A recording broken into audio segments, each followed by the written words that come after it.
Hi guys! Welcome back to my channel. My name is Mildred. At kung ikaw ay bago sa channel ko, please give me some love by subscribing to my channel, and I hope magustuhan mo yung video na ipapakita ko sa inyo.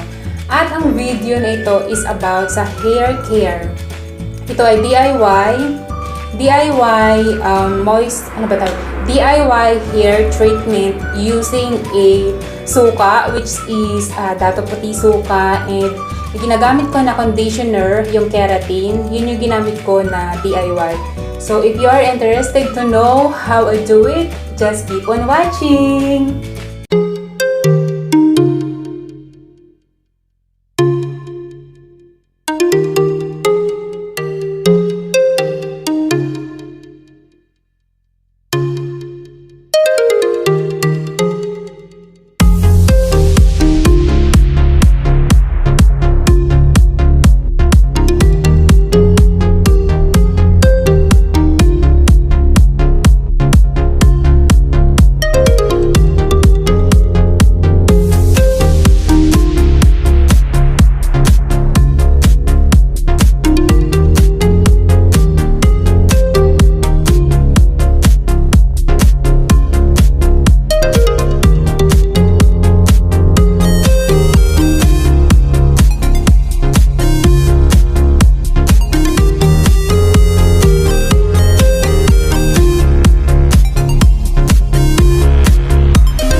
Ito na yung resulta nung ginawa ko na procedure.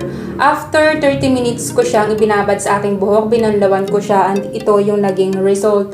Mas malambot nga siya and mas shiny.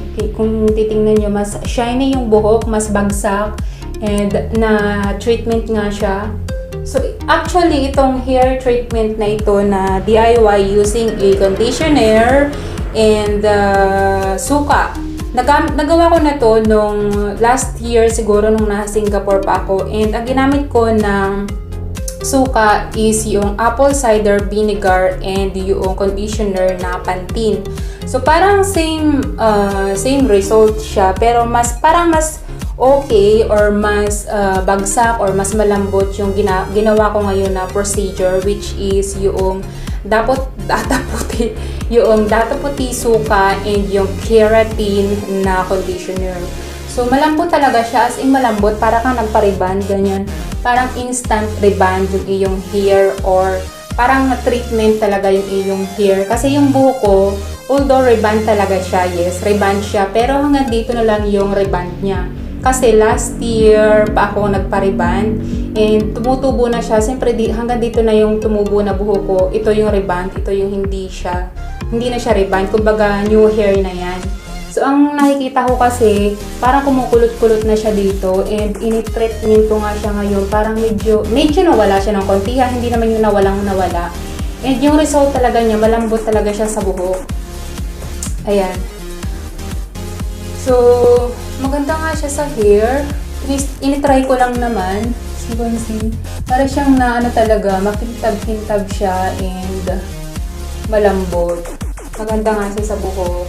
Yeah. Actually, matagal na itong nag-viral, itong ganitong klaseng hair treatment na gagawin mo is ipag-mix mo lang yung conditioner and yung Suka. It is either yung dato puti Suka or